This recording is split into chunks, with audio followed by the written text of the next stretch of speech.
Mga ka-Bebe Loves, at ito po ay nag-aayos tayo ng at tumutulong sa aking lola dahil birthday na aking tito. At ito nga na guys, naghihiwa po ako guys yan ng papaya na napakasarap pagdating sa tinola, pati na rin sa isdang pinrito. Ayan guys, naghihiwa nga ako. Kung makikita nyo guys, ay ako nahihirapan dahil nga ining mahirap ang pagbabalat dahil mapurol ang ating kutsilyo. At ayan, palapit na akong matapos ang ating video guys. Ay aking pinabilis na dahil napaka dami ng aking ginagawa diyan.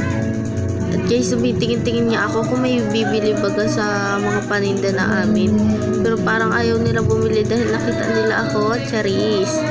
Yan guys, malapit na nga ako diyan matapos at nagutos ang aking lola na kunin daw ang At yan guys, mag-aantay lang tayo ng ilang minuto dahil aking tinutusan ng lola. Tapos yan, tinuro ni lola kung paano at ako'y nagatas muna at nagkain ng suman dahil hindi pa nga ako nag-uumagahan dahil ang aking at pag-alis ay kaagad-agad namang mabilisan. Yan guys, higop-higop lang, di mo alam talaga kung tama ang lasa, di mo alam kung masarap ang kape, tinitiis lang. Yan guys, kape ero. Yan guys, hinihiwa ko na ang pang tinola na yan. At aking kinuha ang isa pang lalagyanan para dun sa kabilang guys. Yan, aking sinimulan ulit sa paghihiwa guys.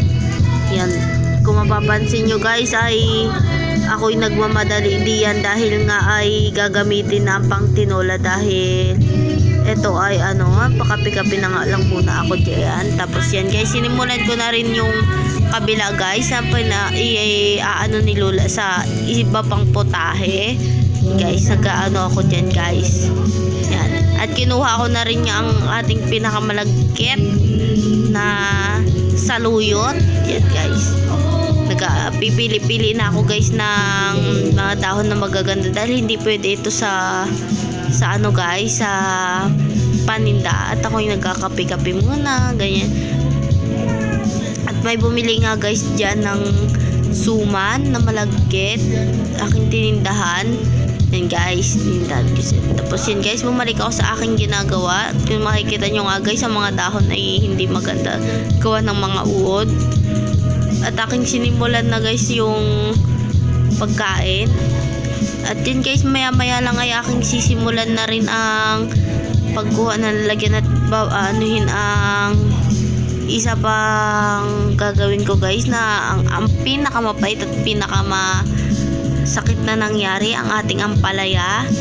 Yan guys, dahil ihahalo yan guys sa munggo, kaya aking inaayos ang paglilinis. At kung papansin nyo nga guys, is napakataba po ng kanyang dahon. At yan, natapos na ang aking ginagawa, kaya nagkape na lang ako. At dito na nga matatapos ang aking vlog guys. Salamat pa, subscribe po ako. Thank you!